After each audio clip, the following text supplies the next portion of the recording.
Good morning everyone.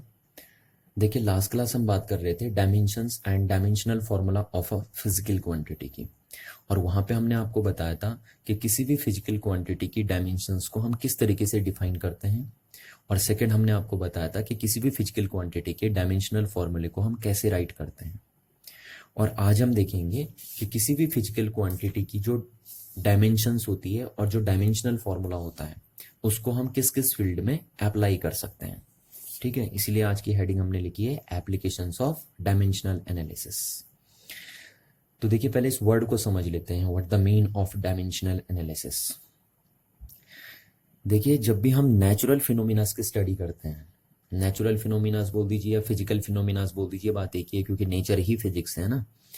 तो जब हम नेचुरल फिनोमिनास की स्टडी करते हैं और नेचुरल फिनोमिना की स्टडी करने के लिए हम डायमेंशंस की हेल्प लेते हैं, तो इसी चीज को हम डायमेंशनल एनालिसिस के नेम से कॉल करते हैं। तो हम कह सकते हैं the method of studying a physical phenomena on the basis of dimensions is called dimensional analysis. ठीक है, और डेप्थ में अगर आपको डायमेंशनल एनालिसिस को समझना है तो जैसे जैसे आप टॉपिक में आगे बढ़ते रहेंगे आपको खुद ही समझ में आता रहेगा कि डायमेंशनल एनालिसिस रियल में है क्या चीज। और शॉर्ट में अगर हम बोलें तो डायमेंशंस की जो भी एप्लीकेशंस होती हैं उन्हीं को हम डायमेंशनल एनालिसिस के नेम से कॉल कर देते हैं। ठीक है, अच्छा देखिए क्या है, डायमेंशनल एनालिसिस के वैसे तो बहुत सारे एप्लीकेशंस होते हैं, है ना, पर हमारे सिलेबस में सिर्फ 3 एप्लीकेशंस ही मेंशन है। तो इसलिए हम यहाँ पे डायमेंशनल एनालिसिस के सिर्फ 3 एप्लीकेशंस ही डिस्कस करेंगे। तो पहला एप्लीकेशंस क्या है, देखिए डायमेंशनल एनालिसिस का, कि डायमेंशनल एनालिसिस की हेल्प से या डायमेंशंस की हेल्प से हम किसी भी एक फिजिकल क्वांटिटी को वन सिस्टम ऑफ यूनिट से अदर सिस्टम ऑफ यूनिट में कन्वर्ट कर सकते हैं। क्या मीनिंग हुआ इसका, देखिए जैसे मैं आपको एग्जांपल से समझाता हूं। देखिए, वर्क एक फिजिकल क्वांटिटी है क्योंकि हम इसको मीजर कर सकते हैं, है ना। अच्छा, अब वर्क को मीजर करने के लिए डिफरेंट सिस्टम ऑफ यूनिट है ना, बहुत सारे सिस्टम ऑफ यूनिट हमारे पास होती हैं किसी भी फिजिकल क्वांटिटी को मीजर करने के लिए, जैसे MKS system, SI system, CGS system, FPS system, ऐसे बहुत सारे सिस्टम ऑफ यूनिट होते हैं किसी भी फिजिकल क्वांटिटी को मीजर करने के लिए। तो अगर आप वर्क को एमकेएस में मीजर करेंगे, एमकेएस यूनिट में, तो वर्क की जो एमकेएस यूनिट होती है वो होती है जूल। ठीक है, और वर्क को अगर आप सीजीएस यूनिट में मीजर करेंगे तो वर्क की सीजीएस यूनिट होती है आपकी अर्ग।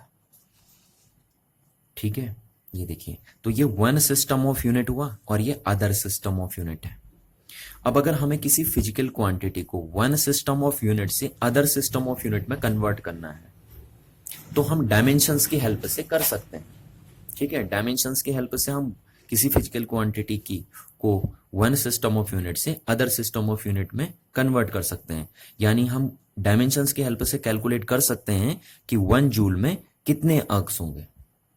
ठीक है, और ये हम कैसे बताएंगे कि 1 जूल में कितने अर्क्स होते हैं उसको अभी हम डिस्कस कर लेंगे। अभी तो हम सिर्फ ओवरव्यू में देख रहे हैं, शॉर्ट है ना, शॉर्ट में देख रहे हैं।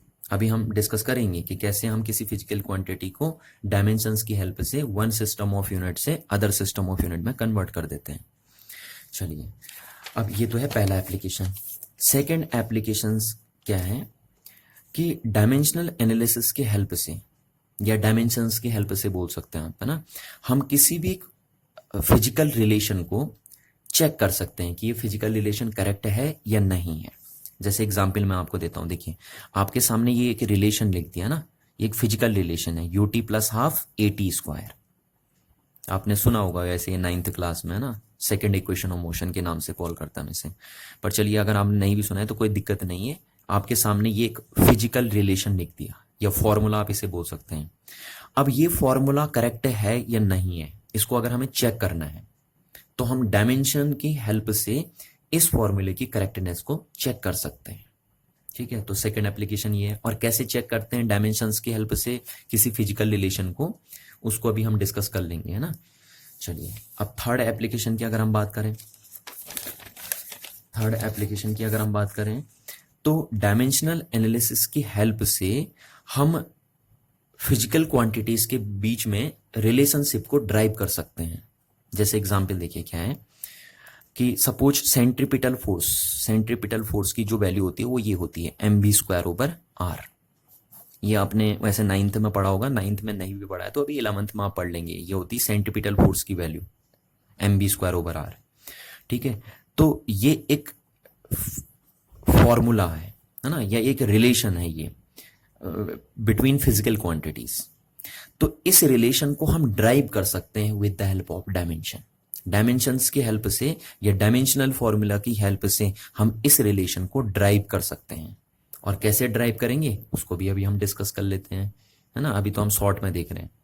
तो ये है, तो वही हम कह रहे हैं कि to drive our relationship between different physical quantities. ठीक है, तो ये 3 मेन एप्लीकेशंस हैं हमारे पास डायमेंशनल एनालिसिस के। अब इनको हम 1 बाय 1 डिस्कस कर लेते हैं। चलिए अब हम देखते हैं अपना फर्स्ट एप्लीकेशन, और यहाँ पे हम देखेंगे कि कैसे डायमेंशनल एनालिसिस की हेल्प से हम एक फिजिकल क्वांटिटी को वन सिस्टम ऑफ यूनिट से अदर सिस्टम ऑफ यूनिट में कन्वर्ट करते हैं। ठीक है, तो ध्यान से देखना, देखिए इंपॉर्टेंट चीज़ है ये आपके लिए, है ना।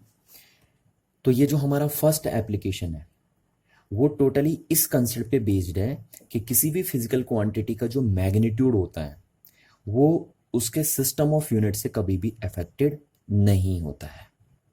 क्या कहा मैंने, देखिए आपसे, है ना। आपको एग्जाम्पल से इस बात को मैं समझाता हूँ। देखिए, जैसे सपोज मैंने आपसे कहा कि इस फोन के मास को मीजर कीजिए, तो आपने मीजर किया और लिखा measurement of mass is equal to 250 gram. आपने मेरे को ये बता दिया, तो आप इस मीजर ऑफ मास को मैग्नीट्यूड ऑफ मास के नेम से भी कॉल कर सकते हैं ना। आप कह सकते हैं कि इस फोन के मास का जो मैग्नीट्यूड है वो 250 ग्राम है। अच्छा, अब इस 250 ग्राम को मैं ऐसे लिख सकता हूँ, देखिए 200 इंटू 1 ग्राम, 250 इंटू 1 ग्राम, ऐसे लिख दिया हमने इसको। अच्छा, अब जरा ये देखिए, तो ये क्या है, इसको हम बोल सकते हैं numerical value, numerical value of mass. Mass की न्यूमेरिकल वैल्यू है, बट हम मास के सामने फिजिकल क्वांटिटी वर्ड यूज कर रहे हैं। ठीक है, क्योंकि हम इसको जनरलाइज कर रहे हैं ना, तो हम मास वर्ड यूज नहीं कर रहे हैं, फिजिकल क्वांटिटी वर्ड यूज कर रहे हैं। तो ये numerical value of physical quantity है। और ये क्या चीज है, ये है size of unit of a physical quantity. ये फिजिकल क्वांटिटी की यूनिट का साइज है, देखिए। ठीक है, ये लिख दिया हमने। तो इसको हम इक्वल करके ये हम बोल सकते हैं, ये क्या है, इसको हम बोल सकते हैं मैग्नीट्यूड या मीजर, है ना, मैग्नीट्यूड ऑफ फिजिकल क्वांटिटी। अब अगर यहाँ मास बोलेंगे तो यहाँ मास लिखेंगे या मास लिखेंगे आप। ठीक है, तो किसी भी फिजिकल क्वांटिटी का जो मैग्नीट्यूड होता है उसको आप कैसे रिप्रेजेंट करते हैं, देखिए numerical value of physical quantity into size of its unit, ये लिखते हैं आप। अच्छा, अब देखो बार बार हम इतना लंबा नहीं लिखेंगे, हम इसको शॉर्टकट में लिख देंगे। देखिए मैग्नीट्यूड ऑफ फिजिकल क्वांटिटी को हम क्यू से रिप्रेजेंट कर देंगे। किससे रिप्रेजेंट कर देंगे, क्यू। क्यू यहाँ पे क्या रिप्रेजेंट कर रहा है, magnitude of a physical quantity is equal to numerical value of physical quantity को हम एन से रिप्रेजेंट कर देंगे into size of unit of a physical quantity को हम यू से रिप्रेजेंट कर देंगे। ठीक है, तो ऐसे लिखते हैं, किसी भी फिजिकल क्वांटिटी के मैग्नीट्यूड को ऐसे रिप्रेजेंट किया जाता है, numerical value of physical quantity into size of unit. अच्छा, अब जरा एक बात देखिए कि जब मैंने आपसे कहा था कि इस फोन का मास मीजर कीजिए, तो जरूरी थोड़ी ना है कि आप इस फोन का मास 250 इंटू 1 ग्राम ही बताएंगे। आप इसको केजी में भी तो मीजर कर सकते थे ना, आप ऐसे भी बता सकते थे 0.25 इंटू 1 केजी। ये है, क्योंकि आपको पता है मास को मीजर करने के लिए हम different system of unit use कर सकते हैं। जैसे मास को मीजर करने के लिए एक पहला सिस्टम ऑफ यूनिट हमने यूज किया ग्राम, दूसरा सिस्टम ऑफ यूनिट हमने यूज किया केजी। ऐसे आप मिलीग्राम भी यूज करते सकते थे, ऐसे आप टन भी यूज कर सकते थे, है ना। तो किसी भी फिजिकल क्वांटिटी के मीजरमेंट के लिए डिफरेंट सिस्टम ऑफ यूनिट्स हमारे पास होती हैं।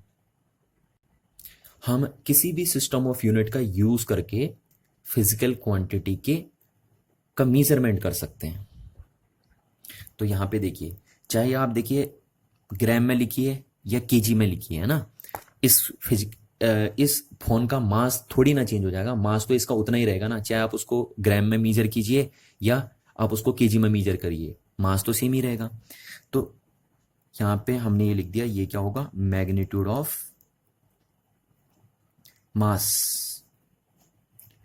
ठीक है, तो किसी भी फिजिकल क्वांटिटी का जो मैग्नीट्यूड होता है वो कभी भी अफेक्टेड नहीं होता है इस बात से कि आपने उस फिजिकल क्वांटिटी का जो मेजरमेंट किया है वो किस सिस्टम ऑफ यूनिट में किया है। चाहे आप किसी भी सिस्टम ऑफ यूनिट में उस फिजिकल क्वांटिटी का मेजरमेंट कर दीजिए, उस फिजिकल क्वांटिटी का मैग्नीट्यूड हमेशा सेम ही रहेगा। बस क्या होता है ना कि अगर आप सिस्टम ऑफ यूनिट चेंज करते हैं, देखिए सिस्टम ऑफ यूनिट अगर आप चेंज करते हैं तो numerical value of physical quantity change हो जाती है। ठीक है ना, सिस्टम ऑफ यूनिट चेंज करने से numerical value of physical quantity change हो जाती है, but magnitude of physical quantity हमेशा सेम रहती है। ध्यान रखना इस बात का। क्या बोल रहा हूं मैं कि सिस्टम ऑफ यूनिट चेंज करने से numerical value of physical quantity change हो जाती है, बट जो मैग्नीट्यूड होता है फिजिकल क्वांटिटी का वो कांस्टेंट बना रहता है। ठीक है, तो इस बात को ध्यान रखना आपको। तो चलिए देखिए, जैसे हम इसको लिख देते हैं n1, ठीक है, और इसको हमने लिख दिया u1। इसको हम क्या लिख देंगे n2, और इसको हम लिख देंगे u2। ठीक हो गया। तो क्वांटिटी तो वही रहेगी ना, magnitude of physical quantity change थोड़ी ना हो जाएगी। आप सिस्टम ऑफ यूनिट चेंज कर लीजिए, कोई बात नहीं, यहां से ये कर दीजिए, numerical value of physical quantity change होगी, है ना, but magnitude of physical quantity तो सेम ही रहेगी आपकी। तो यहाँ पे ये क्या है u1, u1 है आपका size of unit, size of unit, ठीक है। और ये n1 क्या है, ये n1 है numerical value, numerical value of physical quantity corresponding to u1 unit, corresponding to u1 system of unit, u1 system of unit. ठीक है, ध्यान रखना यहाँ पे ये जो n1 है क्या है, numerical value of physical quantity है इस यूनिट के करस्पॉन्डिंग, इस यूनिट ऑफ सिस्टम के करस्पॉन्डिंग। और यहाँ पे हम ये बोल सकते हैं ये क्या है u2, u2 है साइज ऑफ यूनिट, और n2 क्या है, n2 है numerical value of physical quantity corresponding to u2 system of unit. तो आपको इस फॉर्मूले से क्लियरली नजर आ रहा होगा कि सिस्टम ऑफ यूनिट चेंज करने से, देखिए सिस्टम ऑफ यूनिट चेंज करने से सिर्फ numerical value of physical quantity change होती है, जबकि मैग्नीट्यूड ऑफ फिजिकल क्वांटिटी हमेशा सेम बनी रहती है। अच्छा, इसको अगर आपको पूरा लिखना है तो आप इसको ऐसे लिख सकते हैं, देखिए size of unit in first system, ठीक है, क्योंकि आप दो सिस्टम ले रहे हैं यहाँ पे, सिस्टम ऑफ यूनिट दो हैं आपके पास, तो इसको इसलिए हमने बोल दिया size of unit in first system, और इसको हम बोल देंगे size of unit in second system. ठीक है, ये हो गया। तो ये जो सेंटेंस हमने लिखा वो यही चीज है, देखिए इसी चीज को हमने यहाँ सेंटेंस फॉर्म में लिखा हुआ है। ठीक है, तो चलिए अब चाहे इस कंसेप्ट को बोलिए या चाहे इस कंसेप्ट को बोलिए, दोनों बातें तो एक ही हैं, है ना। तो इस कंसेप्ट के बेस पे अब हम देखेंगे कि कैसे एक फिजिकल क्वांटिटी को वन सिस्टम ऑफ यूनिट से अदर सिस्टम ऑफ यूनिट में कन्वर्ट कर सकते हैं। ठीक है, इस बात को ध्यान रखना या इस बात को ध्यान रखना, एक ही बात है। चलिए, तो हमने देखा कि हम किसी फिजिकल क्वांटिटी के मैग्नीट्यूड को कैसे लिख सकते हैं, n1 into u1 is equal to n2 into u2, है ना। अच्छा, अब सपोज देखिए यहां से कर रहे हैं हम, सपोज द डायमेंशनल फॉर्मूला। ठीक है, हम देखेंगे आपके कैसे डायमेंशनल फॉर्मूले की हेल्प से हम एक फिजिकल क्वांटिटी को वन सिस्टम ऑफ यूनिट से अदर सिस्टम ऑफ यूनिट में कन्वर्ट करेंगे। तो सपोज किसी कोई भी एक फिजिकल क्वांटिटी हो सकती है हमारे पास, है ना, कोई भी हो सकती हो। Suppose the physical quantity whose dimensional formula is m की पावर a, l की पावर b और t की पावर c। ये है सपोज कोई एक फिजिकल क्वांटिटी है, उसका डायमेंशनल फॉर्मूला सपोज ये है। ठीक है, और जिस भी फिजिकल क्वांटिटी का डायमेंशनल फॉर्मूला आपने ये माना है, उसी फिजिकल क्वांटिटी को हम वन सिस्टम ऑफ यूनिट से अदर सिस्टम ऑफ यूनिट में कन्वर्ट करने जा रहे हैं। तो अब देखिए हम इसे कैसे लिख सकते हैं, हम इसे लिख सकते हैं m की पावर a, l की पावर b, t की पावर c। ठीक है, is equal to n1 into m1 की पावर a, l1 की पावर b, t1 की पावर c। अभी तुम्हारे समझ में आ जाएगा ये क्या है ना। अभी पहले आप ये देखो, n2 इंटू m2 की पावर a, l2 की पावर b और t2 की पावर c। ठीक है, अब ये 1 1 1 क्या दिखा रहा है, ये 1 1 1 ये दिखा रहा है ये फर्स्ट सिस्टम ऑफ यूनिट है, और ये 2 2 2 ये रिप्रेजेंट कर रहा है कि ये सेकेंड सिस्टम ऑफ यूनिट है। ठीक है ना, तो यहाँ पे आप लिख सकते हैं कि m1 l1 t1 ये क्या बता रहा है, ये बता रहा है size of unit in first system. ठीक है, जो आपने मेजरमेंट का पहला सिस्टम यूज किया ना, उसमें साइज ऑफ यूनिट है ये। और ये M2 L2 T2 क्या बता रहा है? ये बता रहा है size of unit, size of unit in second system. जो आप सेकेंड सिस्टम यूज कर रहे हैं उसमें साइज ऑफ यूनिट बता रहा है। और ये क्या है? Numerical value of physical quantity in second system of unit. और ये है numerical value of physical quantity in first system of unit. ठीक है, और एक बात का ध्यान रखना, देखिए आप भले सिस्टम ऑफ यूनिट चेंज कर दीजिए पर जो डायमेंशनल फॉर्मूला रहेगा वो सेम ही रहेगा। देखिए डायमेंशनल फॉर्मूला इस सिस्टम ऑफ यूनिट में भी वही है, देखिए, और इस सिस्टम ऑफ यूनिट में भी डायमेंशनल फॉर्मूला वही रहेगा। देख रहे हैं आप, पावर हमेशा सेम रहेगी, डायमेंशनल फॉर्मूला सेम ही रहेगा फिजिकल क्वांटिटी का, चाहे आप कोई भी सिस्टम ऑफ यूनिट यूज क्यों ना करिए। ठीक है, क्योंकि डायमेंशनल फॉर्मूला मैंने आपसे पहले भी कहा था कि डायमेंशनल फॉर्मूला किसी भी फिजिकल क्वांटिटी का अफेक्टेड नहीं होता है सिस्टम ऑफ यूनिट से। तो आप चाहे फर्स्ट सिस्टम ऑफ यूनिट में बात करिए, फर्स्ट सिस्टम ऑफ यूनिट में भी डायमेंशनल फॉर्मूला देखिए ये है, और सेकंड सिस्टम ऑफ यूनिट में भी डायमेंशनल फॉर्मूला सेम ही है ना, क्योंकि यूनिट चेंज करने से फिजिकल क्वांटिटी चेंज नहीं होती है। तो जब फिजिकल क्वांटिटी चेंज नहीं होती है तो उसका डायमेंशनल फॉर्मूला भी चेंज नहीं होगा यूनिट चेंज करने से। बस सिर्फ ये हम ये सफिक्स में 1 1 1 और 2 2 2 लगा रहे हैं, वो ये बता रहा है कि ये साइज ऑफ यूनिट है first system of unit measurement में, और ये है size of unit in second system of measurement में। ठीक है, तो यहां से हम बोल सकते हैं कि N1 इंटू M1 की पावर A, L1 की पावर B, T1 की power C is equal to क्या बन गया? N2 की power N2 equal to M2 की पावर A, L2 की पावर B, T2 की पावर C, ये बन गया।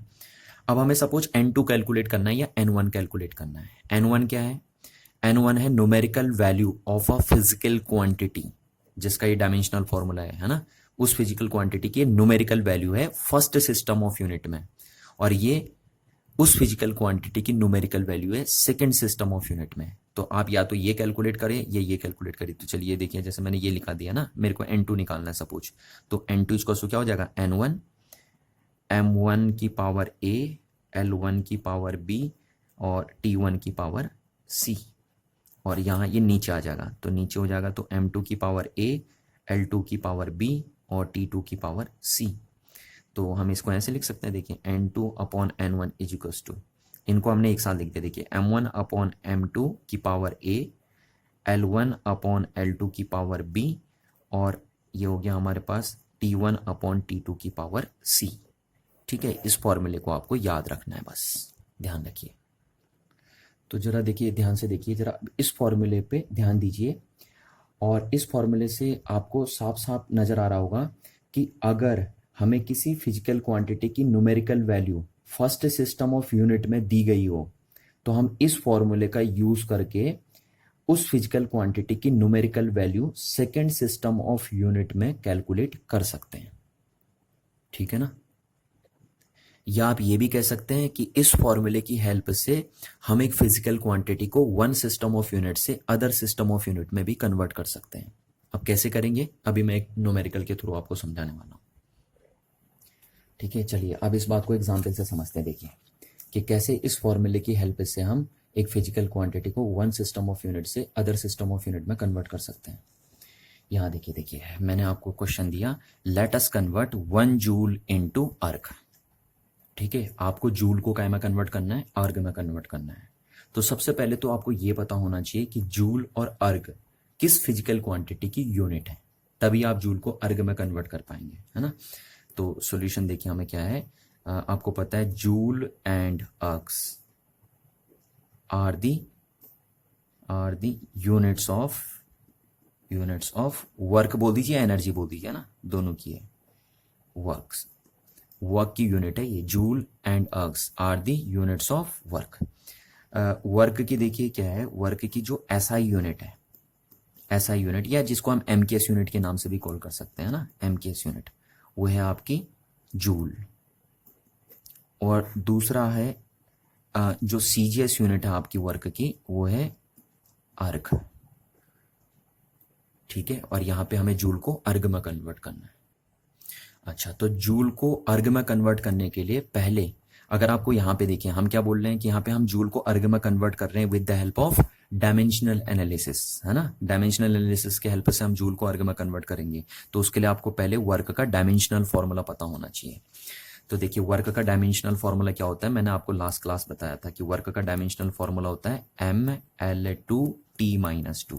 ये होता है वर्क का डायमेंशनल फॉर्मूला, है ना। तो ये लिख दिया हमने, देखिए डायमेंशनल फॉर्मूला, जैसे हम यहाँ लिख रहे थे ना, सपोज अ फिजिकल क्वांटिटी उस dimensional formula is this one, तो यहाँ पे ये हो गया डायमेंशनल फॉर्मूला वर्क का, क्योंकि हमें यहाँ पे वर्क एक फिजिकल क्वांटिटी है जिसको वन सिस्टम ऑफ यूनिट से अदर सिस्टम ऑफ यूनिट में कन्वर्ट करना है, ठीक है। तो ये हो गया हमारा डायमेंशनल फॉर्मूला। अब इज इक्वल्स टू, इसको देखिए हम कैसे लिख सकते हैं, यहाँ देखते रहिए आप इस फॉर्मूले को ना, N1 इंटू M1 की पावर 1, यहाँ 1 पावर आएगी, L1 की पावर 2, T1 की पावर -2, ये हो गया, is equal to N2 into M1 की पावर M2 की पावर 1, L2 की पावर 2 और T2 की पावर -2।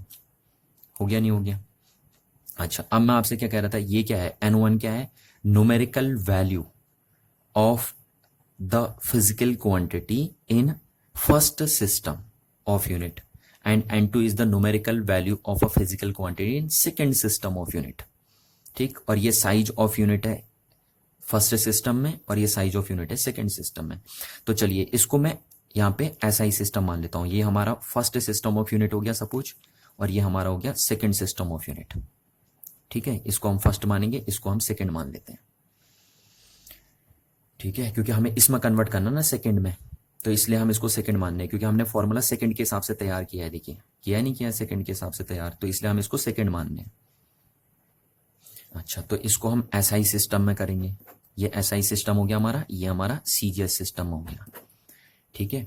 तो ये साइज ऑफ यूनिट हो जाएंगी इन एसआई सिस्टम, ये साइज ऑफ यूनिट हो जाएंगी इन सीजीएस सिस्टम, और इसको हम यहाँ पे लिख सकते हैं numerical value of work in joule, ये है न्यूमेरिकल वैल्यू ऑफ वर्क, क्योंकि यहाँ पे वर्क क्या है, फिजिकल क्वांटिटी है ना, तो ये न्यूमेरिकल वैल्यू ऑफ वर्क है इन जूल में, जूल, क्योंकि जूल क्या है यहाँ पे, फर्स्ट सिस्टम ऑफ यूनिट है, और ये है numerical value of work in CGS system या इन अर्ग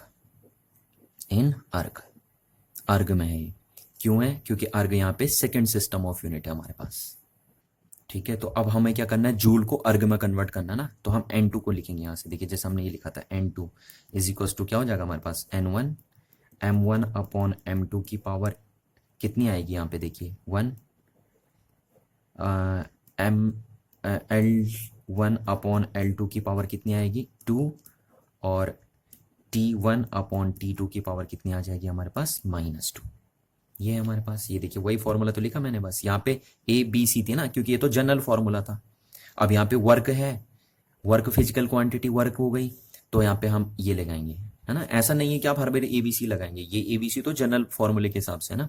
अब फिजिकल क्वांटिटी चेंज होगी तो भैया ये वैल्यूज चेंज हो जाएंगी, जैसे यहाँ पे फिजिकल क्वांटिटी वर्क आ गई तो ये वैल्यू यहाँ हो गई, ये डायमेंशनल फॉर्मूला आ गया वर्क का, तो ये लिख दिया हमने। अच्छा, अब देखिए N2 इज इक्वल टू क्या हुआ, N1 इंटू, अब देखिए M1 का में है SI में, है ना, और हमें उसको काय में कन्वर्ट करना है CGS में, तो हम इसको रहने देते हैं। देखिए M2 कितना लेंगे हम, 1 ग्राम, क्योंकि CGS में क्या होता है, मास की यूनिट क्या होती है, ग्राम होती है ना, और यहाँ क्या होती है केजी में, तो ये क्या है हमारा केजी, 1 kg बना, और ये हो गई 1। अच्छा, अब L2 क्या है हमारे पास, लेंथ, तो लेंथ CGS में काय में मेजर करते हैं, ये CGS में है, ये CGS में है, तो CGS में लेंथ हम काय में मेजर करते हैं, सेंटीमीटर में, और ये लेंथ है किसमें, SI सिस्टम में, तो लेंथ को SI सिस्टम में हम काय में मेजर करते हैं, मीटर में, हो गया कि पावर 2। T1, अब T1 कितना है, देखिए टाइम, तो टाइम की तो चाहे SI यूनिट बनाई है CGS यूनिट बनाई है, सेकेंड होती है, ठीक है, ये बन गया हमारे पास। अच्छा, तो N2 इज इक्वल टू क्या हुआ, देखिए N1 इंटू, अब देखिए 1 kg को हमें ग्राम में कन्वर्ट करना है, क्योंकि हमें यहाँ पे ना SI सिस्टम को CGS सिस्टम में कन्वर्ट करना है। देखिए SI सिस्टम को CGS में, तो हम इसको चेंज करेंगे, kg को चेंज करेंगे ग्राम में, तो 1 kg में कितने ग्राम होते हैं आपको पता है, 1000 ग्राम होते हैं, डिवाइडेड बाई, तो ये 1000 ग्राम हो गया डिवाइडेड बाई 1 ग्राम, ठीक, और पावर हो गई 1, अच्छा, अब मीटर को यहाँ पे सेंटीमीटर में कन्वर्ट करना है, क्योंकि हमें MKS को CGS में कन्वर्ट करना है। तो यहाँ पे हम 100 सेंटीमीटर लिख देंगे, क्योंकि आपको पता है 1 मीटर में 100 सेंटीमीटर होते हैं, अपॉन 1 सेंटीमीटर का स्क्वायर। और ये 1 सेकेंड से 1 सेकेंड हो गया आपका, तो ये आपका आ गया 1, है ना। और 1 की पावर हो गई -2। ठीक है। अच्छा, अब देखिए जो N1 है वो क्या है, numerical value of work in first system of unit. तो हमसे यहाँ पे पूछा 1 जूल, तो N1 की वैल्यू हो जाएगी हमारे पास 1। ठीक है, ये बन गई हमारे पास। तो अगर हम इसको और सॉल्व करें तो हमारे पास आ जाएगा N2 इजिकल्स टू, देखिए कितना आएगा, N2 इजिकल्स टू 1 आ गया। अब ये देखिए यहाँ कितना है, 1 ग्राम, तो ग्राम से ग्राम कैंसिल आउट हो गया, 1000 बचा, तो 1000 को हम 10⁻³ लिख सकते हैं। ठीक है, इनटू देखिए सेंटीमीटर, और ये सेंटीमीटर से सेंटीमीटर कट गया, और यहाँ 10⁻² आएगा। ठीक, और 10⁻², और यहाँ पावर कितनी है 2, और यहाँ 1 की पावर कितनी हो जाएगी -2। तो 1 की पावर तो कितनी भी कर दी एक ही रहेगी। तो ये हो गया 10⁻³ इंटू 10⁻⁴, बना। और ये 10⁻³ इंटू 10⁻⁴ कितना हो जाएगा 10⁻7। तो यानी N2 की वैल्यू कितनी आ गई 10⁻7। तो यहाँ से हम कह सकते हैं कि इसका मीनिंग है कि 1 जूल में कितने आर्क्स होते हैं, 10⁻7 आर्क्स होते हैं। ठीक है, ये हो गया हमारे पास। तो इस तरीके से आपने देखा कि कैसे हम डायमेंशनल एनालिसिस की हेल्प से एक फिजिकल क्वांटिटी को वन सिस्टम ऑफ यूनिट से अदर सिस्टम ऑफ यूनिट में कन्वर्ट कर दे रहे हैं। देखिए जैसे यहाँ पे हमने वर्क को कर दिया ना, वर्क को वन सिस्टम ऑफ यूनिट यानी जूल से अदर सिस्टम ऑफ यूनिट यानी अर्ग में कन्वर्ट कर दिया। ठीक है, पर यहाँ पे इस बात का ध्यान रखना आपको कि अगर किसी फिजिकल क्वांटिटी को आपको वन सिस्टम ऑफ यूनिट से अदर सिस्टम ऑफ यूनिट में कन्वर्ट करना है with the help of dimensional analysis, तो उसके लिए जरूरी है कि पहले आपको उस फिजिकल क्वांटिटी का डायमेंशनल फॉर्मूला भी पता होना चाहिए। क्योंकि अगर आपको उस फिजिकल क्वांटिटी का डायमेंशनल फॉर्मूला पता नहीं है तो फिर आप उस फिजिकल क्वांटिटी को वन सिस्टम ऑफ यूनिट से अदर सिस्टम ऑफ यूनिट में डायमेंशनल एनालिसिस की हेल्प से कन्वर्ट नहीं कर सकते हैं। चलिए अब हम देखते हैं second application of dimensional analysis को।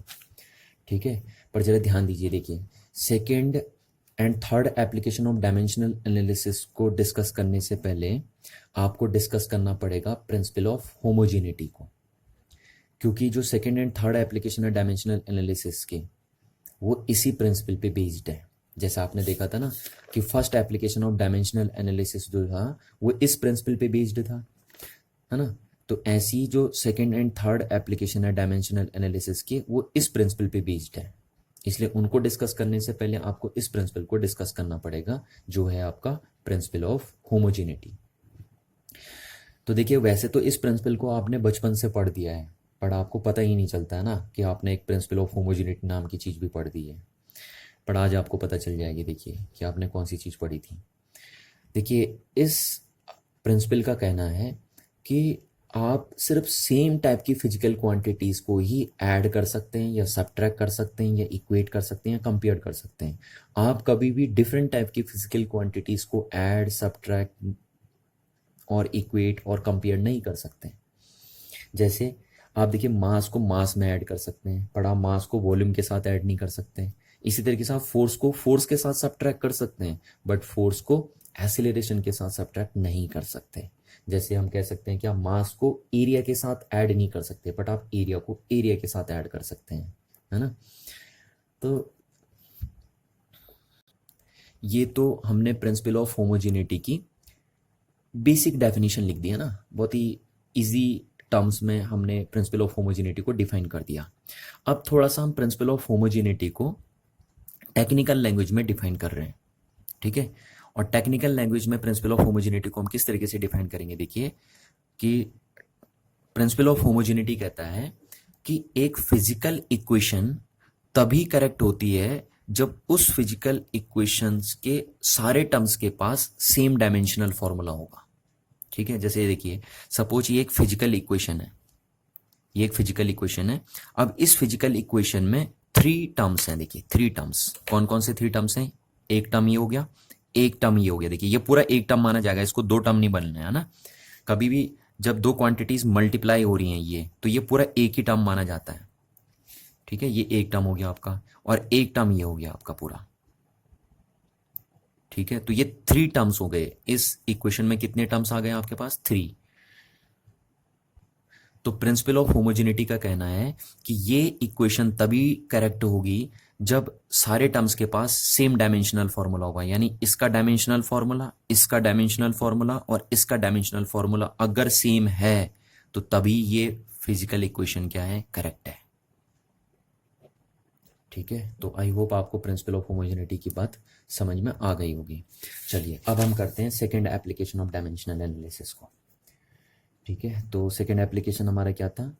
To check the correctness of a given relation या गिवन इक्वेशन आप बोल सकते हो। ठीक है, अब हमें डायमेंशनल एनालिसिस के हेल्प से एक रिलेशन को चेक करना है कि ये करेक्ट है या नहीं है। चलिए, तो मैं आपके पास एग्जांपल देता हूं कि let us check the correctness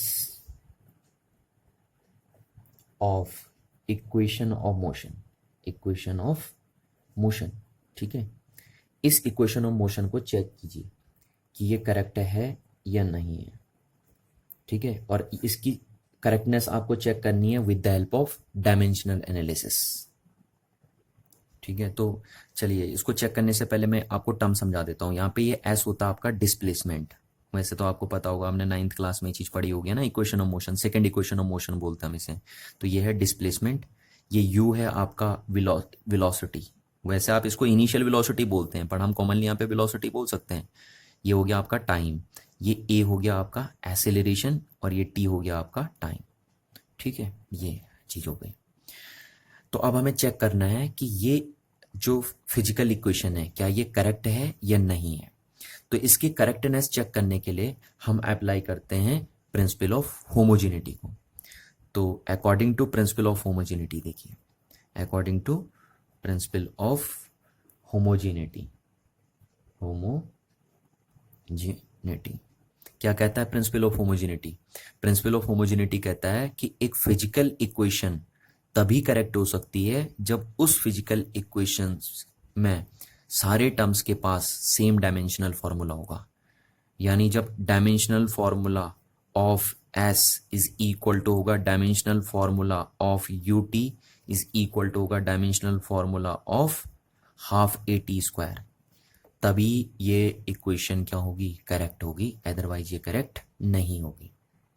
ठीक है, तो चेक करके देख लेते हैं कि क्या सारे टर्म्स का डायमेंशनल फॉर्मूला सेम है या नहीं है। अगर हो गया तो ये करेक्ट होगा, और अगर नहीं हुआ तो फिर ये करेक्ट नहीं है रिलेशन। तो चेक करते हैं, देखिए ना, डायमेंशनल फॉर्मूला ऑफ एस। तो एस का डायमेंशनल फॉर्मूला क्या होता है? एल होता है, आपको पता है। एस एक तरीके का क्या है? लेंथ, और लेंथ का डायमेंशनल फॉर्मूला होता है एल। एस यहाँ पे वैसे डिस्प्लेसमेंट है, और डिस्प्लेसमेंट का डायमेंशनल फॉर्मूला एल लिखते हैं हम, है ना। चलिए अब डायमेंशनल फॉर्मूला ऑफ यूटी बताइए। यूटी एक टर्म है, एक सिंगल टर्म है। तो यूटी का डायमेंशनल फॉर्मूला बताइए। देखिए, वेलोसिटी का डायमेंशनल फॉर्मूला और टाइम का डायमेंशनल फॉर्मूला लिख दीजिए आप। तो वेलोसिटी का डायमेंशनल फॉर्मूला हमने आपको बताया था एल टी की पावर -1, और टाइम का डायमेंशनल फॉर्मूला होता है टी। तो यूटी का डायमेंशनल फॉर्मूला हो गया एल टी की पावर एल, बस, है ना। टी की पावर -1 से कट गया, कैंसिल आउट हो गया, तो एल हो गया आपका। तो यानी यूटी का डायमेंशनल फॉर्मूला भी कितना आ गया आपके पास? एल।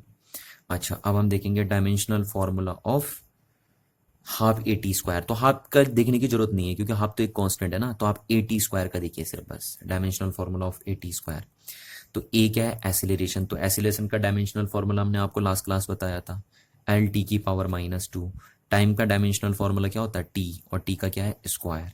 तो इससे कैंसिल आउट हो गया, देखिए आपका, और ये बना आपका एल। यानी इस फिजिकल इक्वेशंस में सारे टर्म्स के पास सेम डायमेंशनल फॉर्मूला है। इसका मतलब ये physical equation principal of homogeneity के अकॉर्डिंग करेक्ट है ना। तो हम कह सकते हैं कि all the terms on both side of this equation have a same dimensional formula, so the given equation is dimensionally correct. चलिए अब देखिए, थोड़ा सा हम थर्ड एप्लीकेशन को डिस्कस करने से पहले एक न्यूमेरिकल कर लेते हैं ना। ये देखिए, ये एक न्यूमेरिकल है और ये प्रिंसिपल ऑफ होमोजेनिटी पे बेस्ड है। ठीक है, ये पूरा न्यूमेरिकल किस पे बेस्ड है? प्रिंसिपल ऑफ होमोजेनिटी पे बेस्ड है। देखिए क्या है, the wonder wall equation for a gas. ये एक गैस की इक्वेशन होती है ना, और ये वंडर वॉल ने डिस्कवर की थी, इसलिए हम इसको वंडर वॉल गैस इक्वेशन बोलते हैं। ये आप केमिस्ट्री में पढ़ेंगे इस इक्वेशन को। केमिस्ट्री में इसका पूरा डेरिवेशन है, ये कैसे ड्राइव हुआ ये इक्वेशन, वो पूरी केमिस्ट्री में आती है। तो यहाँ पे हमारे पास सिर्फ हमें कहाँ से आई है वो जानना नहीं है, बस हमें ये मान के चलिए आप कि एक गैस की वंडर वॉल इक्वेशन हमें गिवन है। ये इक्वेशन हमें गिवन है। अच्छा, इस इक्वेशन में हम पहले समझ लेते हैं कि ये टर्म क्या होता है। ये टर्म होता है आपका प्रेशर। ठीक है, ये होता है प्रेशर ऑफ द गैस। ये जो होता है वी, ये कैपिटल वी लिखा है यहाँ पे, ये वी होता है आपका वॉल्यूम। ठीक है, और ये वाला वी भी क्या है? आपका वॉल्यूम। अच्छा, जो आर होता है इसको हम बोलते हैं गैस कांस्टेंट। ये गैस कांस्टेंट होता है हमारे पास। और टी जो होता है यहाँ पे वो होता है टेम्परेचर। ये तो यहाँ पे ये वंडर वॉल जो इक्वेशन है उसमें किस टर्म का क्या मीनिंग है वो तो मैंने आपको बता दिया। अच्छा, अब इसमें ए और बी आपको कंफ्यूज कर रहे होंगे, तो ए और बी जो यहाँ पे हैं वो है कांस्टेंट। ये कांस्टेंट्स हैं। ठीक है, ये ए और बी जो हैं यहाँ पे वो कांस्टेंट्स हैं। अच्छा, अब हमसे क्या पूछा गया है? देखिए क्वेश्चन में कह रहा है determine the dimensions of a and b.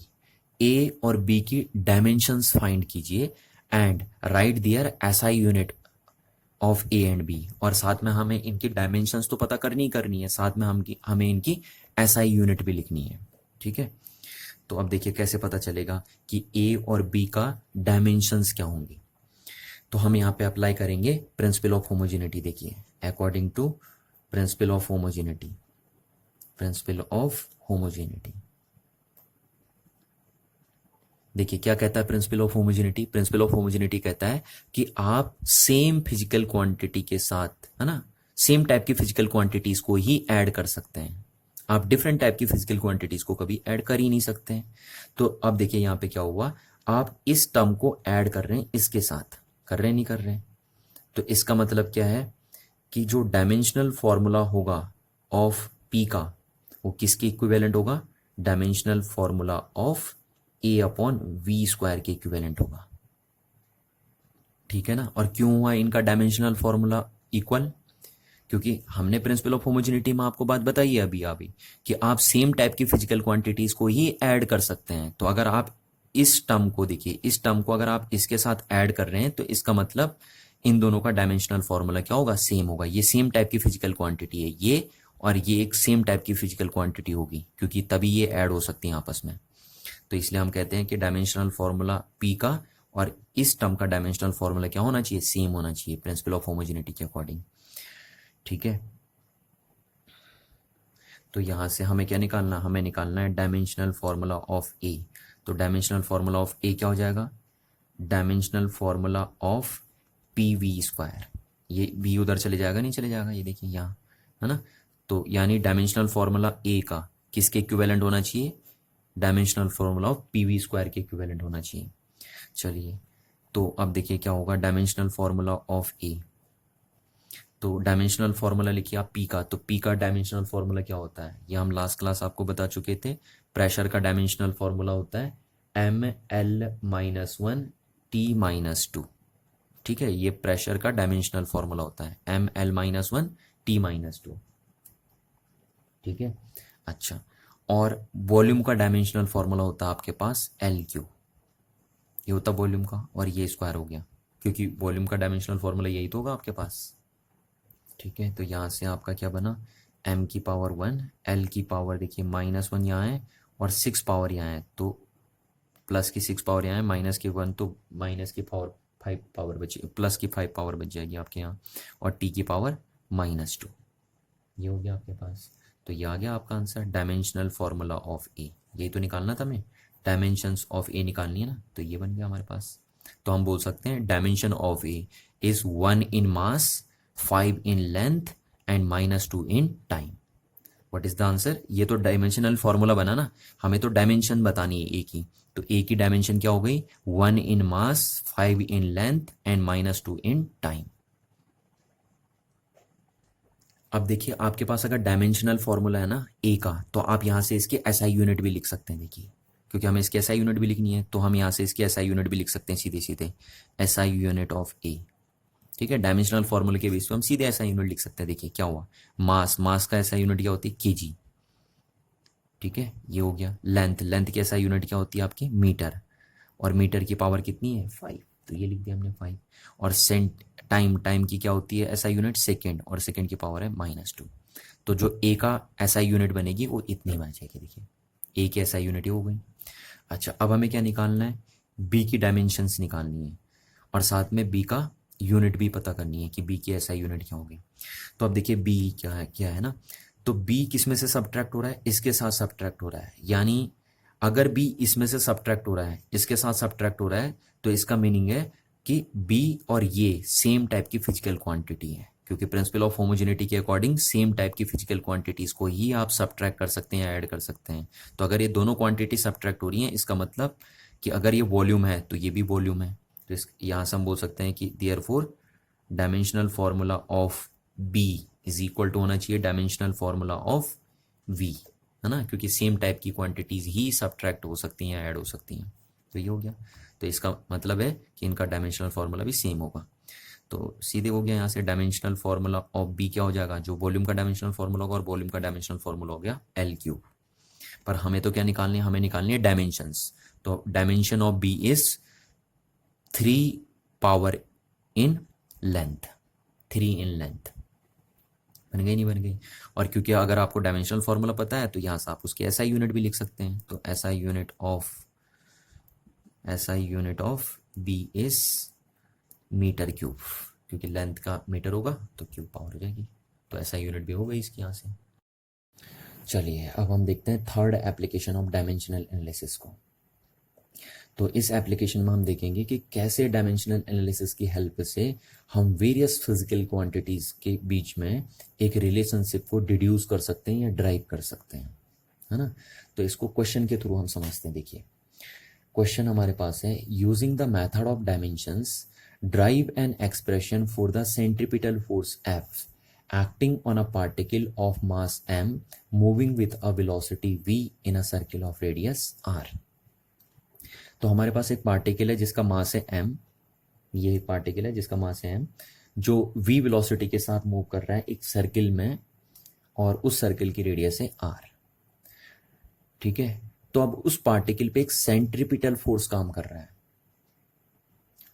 और उस सेंट्रीपिटल फोर्स का एक्सप्रेशन क्या होगा वो हमें यहाँ पे फाइंड करना है या ड्राइव करना है with the help of dimensions.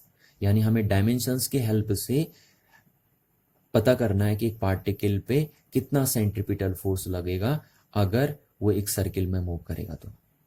ठीक है, तो अब एक बात ध्यान रखिए, देखिए कि जब भी कोई पार्टिकल सर्किल में मूव करता है तो उस पे एक सेंट्रीपिटल फोर्स 100% है काम करता है, क्योंकि सेंट्रीपिटल फोर्स की हेल्प से ही पार्टिकल सर्किल में घूमता है ना। वैसे आपने हल्का हल्का मैंने आपको ये 9th क्लास में भी पढ़ाया था सेंट्रीपिटल फोर्स के बारे में, पर अगर आपको नहीं भी पता है तो आप 11th में अभी डिटेल से पढ़ेंगे इसे।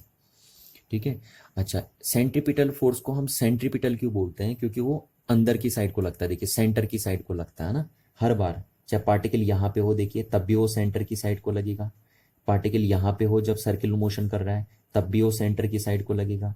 इसलिए हम सेंट्रीपिटल फोर्स को सेंट्रीपिटल बोल रहे हैं, क्योंकि वो हर बार किधर को लगता है, सेंटर की साइड को लगता है। During the whole rotation it always acts towards the centre. ये देखिए हमेशा सेंटर को लगता है सेंट्रीपिटल फोर्स। अच्छा, तो यहाँ पे हमें सेंट्रीपिटल फोर्स का एक्सप्रेशन ड्रॉ करना है। ठीक है, अब देखिए हमें ये तो पता नहीं है कि सेंट्रीपिटल फोर्स की जो डिपेंडेंसी है वो मास पे किस तरीके से है, वेलोसिटी पे किस तरीके से है, और रेडियस पे किस तरीके से है, ये हमें पता नहीं है। पर हमें इतना जरूर पता है कि जो सेंट्रीपिटल फोर्स है वो मास, वेलोसिटी और रेडियस पे डिपेंड कर रहा है ना। किस तरीके से कर रहा है वो नहीं पता अभी, बट कर रहा है ये जरूर हमें पता है। तो हम सपोज मान लेते हैं, इस तरीके से हम कर लेते हैं कि सपोज दैट, अभी हमें एग्जैक्ट तो पता है नहीं, सिर्फ उसने ये बोल दिया बस कि सेंट्रीपिटल फोर्स मास, वेलोसिटी और रेडियस पे डिपेंड कर रहा है, पर किस तरीके से कर रहा है वो हमें कोई आइडिया नहीं है। वही तो हमें बताना है ना, उसी को तो हमें बताना है। डायमेंशनल एनालिसिस के हेल्प के बेस पे कि किस तरीके से सेंट्रीपिटल फोर्स मास वेलोसिटी और रेडियस पे डिपेंड करेगा। तो अभी हम क्या कर लेते हैं, suppose that the centripetal force on a particle varies with a power of mass, b power of velocity and c power of radius. ये हम मान के चल लेते हैं, ठीक है, कि जो सेंट्रीपिटल फोर्स है वो आपके मास की ए पावर के साथ वेरी कर रहा है, वेलोसिटी की बी पावर के साथ वेरी कर रहा है और रेडियस के सी पावर के साथ वेरी कर रहा है। ये हम मान लेते हैं अभी, है ना। और डिपेंडेंसी को हम ऐसे दिखाते हैं, देखिए ये प्रोपोर्शनल के साइन से ऐसे दिखाते हैं हम। ये साइन ये बताता है कि जो सेंट्रीपिटल फोर्स होगा पार्टिकल पे वो मास, वेलोसिटी और रेडियस पे डिपेंड कर रहा है। क्लियर है ना बात। ये प्रोपोर्शनल का साइन हो गया हमारा। तो यहां पे हमें अभी एग्जैक्ट तो पता है नहीं कि मास की डिपेंडेंसी सेंट्रीपिटल फोर्स पे किस तरीके से, वेलोसिटी की किस तरीके से, रेडियस की किस तरीके से, बट हमने एज्यूम कर लिया है कि मास सपोज ए पावर के साथ सेंट्रीपिटल फोर्स के साथ वेरी कर रहा है, बी पावर के साथ वेलोसिटी की डिपेंडेंसी है और सी पावर के साथ आर की डिपेंडेंसी है। चलिए अब यहाँ पे देखिए हम क्या करते हैं, प्रोपोर्शनल का साइन रिमूव करते हैं। तो हमें पता है कांस्टेंट लगाते हैं, है ना। प्रोपोर्शनल का साइन हटा के कांस्टेंट लगाते हैं और ये हो गया m की पावर a, v की पावर b, r की पावर c। ये क्या है, प्रोपोर्शनलिटी कांस्टेंट, ठीक है, क्योंकि हम प्रोपोर्शनल का साइन रिमूव कर दिए। भैया एक्सप्रेशन हम तभी तो बनाएंगे ना जब हमारे पास इक्वल वाला साइन होगा, तो इसलिए हमें प्रोपोर्शनल का साइन हटा के, प्रोपोर्शनल तो डिपेंडेंसी बताता है बस, तो प्रोपोर्शनल का साइन हटा के हमें इक्वल का साइन लगाना है। और जब हम इक्वल का साइन लगाएंगे तो यहाँ पे एक कांस्टेंट होगा जो बैलेंस करने का काम आएगा। चलिए बन गया हमारे पास। अच्छा देखिए, अब अगर आपको ए की वैल्यू पता चल गई तो आप बता सकते हैं कि सेंट्रीपिटल फोर्स मास के साथ किस तरीके से वेरी कर रहा है। अगर आपको बी की वैल्यू पता चल गई तो आप ये बता सकते हैं कि सेंट्रीपिटल फोर्स वेलोसिटी के साथ किस तरीके से वेरी कर रहा है ना। और अगर आपको सी की वैल्यू पता चल गई तो आप ये बता सकते हैं कि सेंट्रीपिटल फोर्स किस तरीके से रेडियस के साथ वेरी कर रहा है। और फिर अगर आपको ए बी सी की वैल्यू पता चल जाएगी तो आपको पता चल जाएगा कि सेंट्रीपिटल फोर्स का एग्जैक्ट एक्सप्रेशन क्या होने वाला है, ठीक है। तो अब इसको हम निकालना है, यानी हमारा मोटिव है ए बी सी को पता करना, क्योंकि इनको ही तो हमने एज्यूम किया था, इनको ही तो हमने सपोज किया था ना। तो अब हमें ये निकालने के लिए, ये ए बी सी को निकालने के लिए हम अप्लाई करते हैं प्रिंसिपल ऑफ होमोजिनिटी। देखिए apply the principle of homogeneity, या अकॉर्डिंग टू लिखते हैं ना, according to principle of homogeneity. क्या कहता है, देखिए आपका principle of homogeneity, principle of homogeneity कहता है कि दोनों के पास डायमेंशनल फॉर्मूला सेम होना चाहिए। देखिए इस टर्म का डायमेंशनल फॉर्मूला और इस टर्म का डायमेंशनल फॉर्मूला सेम होना चाहिए, क्योंकि आप सेम टाइप की फिजिकल क्वांटिटीज को ही तो क्या कर सकते हैं, इक्वेट कर सकते हैं। आपको बताया था ना मैंने, प्रिंसिपल ऑफ होमोजिनिटी क्या कहता है कि आप सेम टाइप की फिजिकल क्वांटिटीज को ही इक्वेट कर सकते हैं। तो इसका मतलब अगर ये दोनों टर्म्स इक्वेट हो रखे हैं तो इसका मतलब अगर ये फोर्स है तो इसका मतलब ये भी क्या है, फोर्स है ये पूरा, ठीक है, क्योंकि तभी ये इक्वेट हो सकती हैं, सेम टाइप की क्वांटिटीज ही इक्वेट हो सकती हैं according to principle of homogeneity. इसीलिए तो मैं कह रहा था आपसे कि अगर आपको third application of dimensional analysis भी करना है तो उसके लिए आपको पहले प्रिंसिपल ऑफ होमोजिनिटी पढ़नी पड़ेगी, ठीक। तो ये हो गया। तो इसका मतलब ये है कि अगर ये दोनों सेम क्वांटिटी हैं, क्योंकि तभी हम इन्हें इक्वेट कर रहे हैं, तो अगर ये दोनों सेम क्वांटिटी हैं तो इसका मतलब इनका डायमेंशनल फॉर्मूला भी सेम होना चाहिए फिर। तो इसका डायमेंशनल फॉर्मूला हमें पता है, देखिए क्या होता है, एम एल, आपको पता है फोर्स का डायमेंशनल फॉर्मूला क्या होता है, लास्ट क्लास आपको बताया था मैंने, M L T minus two, ये होता है फोर्स का dimensional formula, is equal to क्या हो जाएगा आपके पास के। तो के को तो हम ऐसे ही रहने देते हैं क्योंकि के कांस्टेंट है और कांस्टेंट के बारे में कोई आइडिया नहीं लगता डायमेंशनल फॉर्मूले से, ठीक है। तो m यहाँ लिख दिया मैंने, m। अब देखिए m का डायमेंशनल फॉर्मूला क्या होगा, मास है ना, तो मास का डायमेंशनल फॉर्मूला हो जाएगा m और उसकी पावर a इंटू वेलोसिटी का डायमेंशनल फॉर्मूला मैंने आपको बताया था, देखिए लास्ट क्लास, एल टी की पावर -1 और वो पावर है b। और r क्या है, रेडियस, रेडियस एक तरीके की डिस्टेंस होती है, तो डिस्टेंस का डायमेंशनल फॉर्मूला क्या होता है आपका, l, होगा नहीं होगा, और ये पावर हो जाएगी आपकी c। तो यहाँ से हम बोल सकते हैं M L T minus two is equal to K. देखिए के साथ आप छिड़खानी नहीं करेंगे क्योंकि के कांस्टेंट है और कांस्टेंट की डायमेंशन के बारे में कोई आइडिया नहीं देता डायमेंशनल फॉर्मूला। ठीक है, तो के को आपको बिल्कुल नहीं छेड़ना। एम की पावर कितनी हो गई देखिए ए, एल की पावर कितनी हो गई देखिए एल की पावर बी पावर यहाँ है और सी पावर यहाँ है, तो एल की बी प्लस सी पावर हो गई। और टी की पावर कितनी है देखिए टी की पावर माइनस बी हो गई आपकी। ये हो गया है ना। अब हम इक्वेट कर देते हैं देखिए दोनों साइड, पावर को इक्वेट कर देते हैं। देखिए पावर को हम क्या करते हैं, यहाँ पे कुछ नहीं है तो 1 मान लेते हैं, तो पावर को इक्वेट करते हैं ना। तो यहाँ से हम लगाते हैं देयरफॉर ए इक्वल्स टू क्या हो जाएगा देखिए यहाँ एम की 1 पावर है, यहाँ एम की 1 पावर है, यहाँ ए पावर है, तो ए इक्वल्स टू कितना हो जाएगा 1 हो जाएगा आपका। ठीक है, एल देखिए एल की यहाँ कितनी पावर है 1 और यहाँ कितनी है बी प्लस सी, तो यानी 1 इक्वल्स टू बी प्लस सी हो जाएगा आपका। अच्छा यहाँ पे देखिए क्या है टी की कितनी पावर है -2 और यहाँ टी की कितनी पावर है -b, तो इनको हम इक्वेट कर सकते हैं है ना। -b से -b कैंसिल आउट हो गया यानी b की वैल्यू आ गई आपकी 2। और अगर आप b की वैल्यू यहाँ पे पुट करेंगे तो आपको c की वैल्यू मिल जाएगी। देखिए तो c की वैल्यू कितनी आ जाएगी आपके पास, c की वैल्यू आ जाएगी आपके पास -1, क्योंकि उधर जाएगा तो -2 हो जाएगा, तो ये c की वैल्यू आ जाएगी -1 और यहाँ से a की वैल्यू आ गई 1 आई। तो देखो आपको मिल गई ना ए बी सी की वैल्यू। तो यहाँ से देयरफॉर हम बोल सकते हैं कि f इक्वल्स टू क्या हो जाएगा k m की पावर 1 b की पावर 2, तो b क्या है ये है तुम्हारे पास मतलब v की पावर 2 और c ये r है तो r की पावर c और c कितने हैं -1, तो ये हो गया -1। तो ये मिल गया तुम्हें फॉर्मूला। ठीक, तो यहाँ से हम इसको देखिए ऐसे लिख सकते हैं, बढ़िया ढंग से रीअरेंज करके लिख सकते हैं हम F C equals to K M V square upon R. ये बन गया देखिए हमारे पास। ठीक है, पर इस के बारे में कोई आइडिया नहीं देता डायमेंशनल एनालिसिस, कांस्टेंट और प्रोपोर्शनलिटी के बारे में कोई आइडिया नहीं देता है डायमेंशनल एनालिसिस, है ना। ये इसका ड्रॉबैक भी है। तो ये बन गया फॉर्मूला देखिए हमारे पास। इस आर को हम नीचे ले गए ना, तो ये हो गया सेंट्रीपिटल फोर्स का एक्सप्रेशन देखिए। तो वही तो मैं आपसे कह रहा था कि डायमेंशनल एनालिसिस की हेल्प से आप क्या कर सकते हैं, वेरियस फिजिकल क्वांटिटीज के बीच में एक रिलेशनशिप को डिड्यूस कर सकते हैं। देखिए आपने रिलेशनशिप निकाल दिया ना, तो यही होता है सेंट्रीपिटल फोर्स की वैल्यू, है ना। बस के की वैल्यू 1 हो जाती है यहाँ पे, बट फिलहाल अभी हम यहाँ पे 1 नहीं लिख सकते हैं क्योंकि हम तो डायमेंशनल एनालिसिस से कर रहे हैं ना इस क्वेश्चन को सॉल्व। तो हम डायमेंशनल एनालिसिस के बेस पे तो आंसर यही लिखेंगे। अदरवाइज रियल जो वैल्यू होती है सेंट्रीपिटल फोर्स की वो ये होती है mv²/r। ठीक है, पर यहाँ पे आप ऐसे ही रहने देंगे आंसर। देखिए क्यों रहने देंगे आंसर ऐसे आप, क्योंकि के बारे में कोई आइडिया नहीं है डायमेंशनल एनालिसिस में।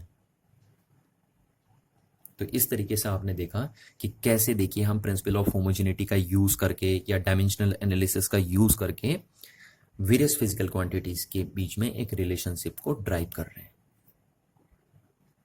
तो देखिए है ना, इसका मतलब यह है कि डायमेंशनल एनालिसिस के हेल्प से आप क्या कर सकते हैं, फॉर्मूले ड्राइव कर सकते हैं।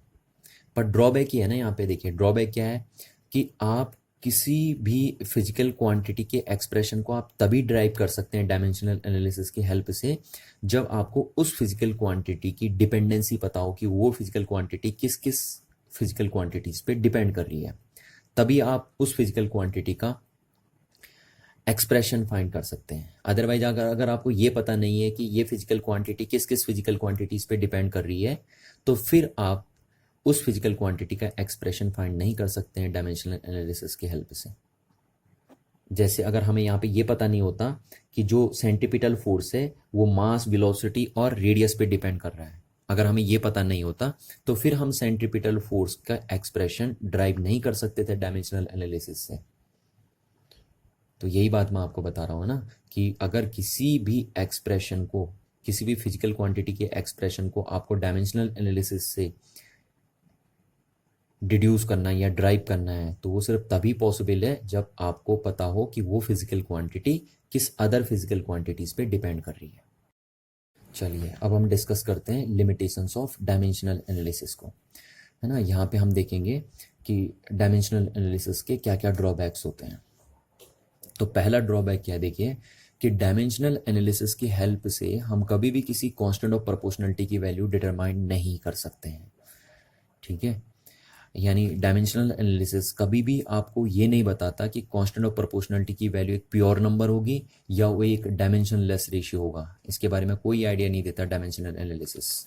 जैसे देखिए, अभी मैंने आपको ये रिलेशन ड्राइव करवाया था और इस रिलेशन में इस कांस्टेंट ऑफ प्रोपोर्शनलिटी की वैल्यू नहीं बता पाया था डायमेंशनल एनालिसिस। देखिए, डायमेंशंस के हेल्प से हमने इस कांस्टेंट की वैल्यू को हम डिटरमाइन नहीं कर पाए थे, है ना। तो ये ड्रॉबैक ही है डायमेंशनल एनालिसिस का। चलिए सेकेंड ड्रॉबैक देखते हैं।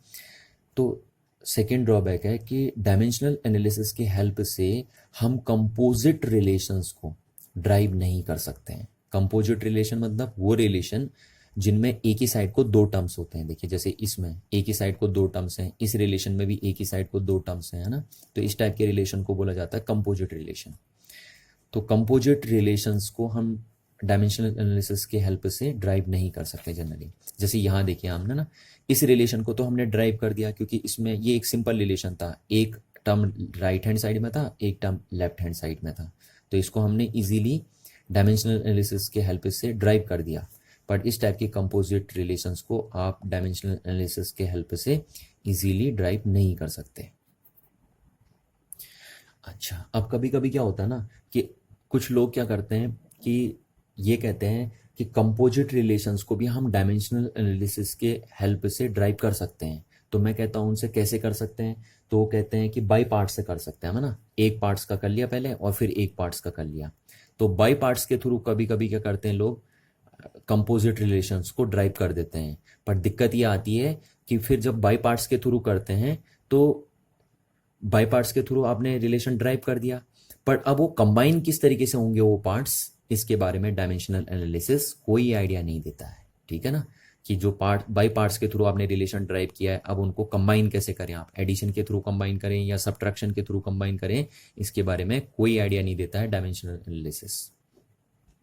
इसलिए ध्यान रखना, इसीलिए हम बोल रहे हैं कि जनरली आप कंपोजिट रिलेशंस को डायमेंशनल एनालिसिस के हेल्प से ड्राइव नहीं कर सकते हैं। ठीक है, नेक्स्ट ड्रॉबैक देखिए, थर्ड ड्रॉबैक क्या है कि हम डायमेंशनल एनालिसिस के हेल्प से उन रिलेशंस को ड्राइव नहीं कर सकते जिन रिलेशंस में ट्रिग्नोमेट्रिक फंक्शन इन्वॉल्व होते हैं या एक्सपोनेंशियल फंक्शंस इन्वॉल्व होते हैं। जैसे सपोज ये साइन थीटा, कोस थीटा, इस टाइप के फंक्शंस जिन फिजिकल रिलेशंस में इन्वॉल्व रहते हैं उनको हम ड्राइव नहीं कर सकते हैं। या जैसे सपोज किसी रिलेशंस में एक्सपोनेंशियल फंक्शन इन्वॉल्व है, ऐसे फंक्शन, है ना, ये एक्सपोनेंशियल फंक्शन होते हैं। तो इस टाइप के फंक्शंस जिस रिलेशनशिप में या जिस रिलेशंस में इन्वॉल्व होते हैं उनको हम डायमेंशनल एनालिसिस के हेल्प से ड्राइव नहीं कर पाते हैं। ठीक है, तो ये तीन बहुत इंपॉर्टेंट ड्रॉबैक्स मैंने डायमेंशनल एनालिसिस के यहाँ पे मेंशन कर दिए, है ना। ठीक है, तो ये हमारा डायमेंशनल एनालिसिस एंड हो गया।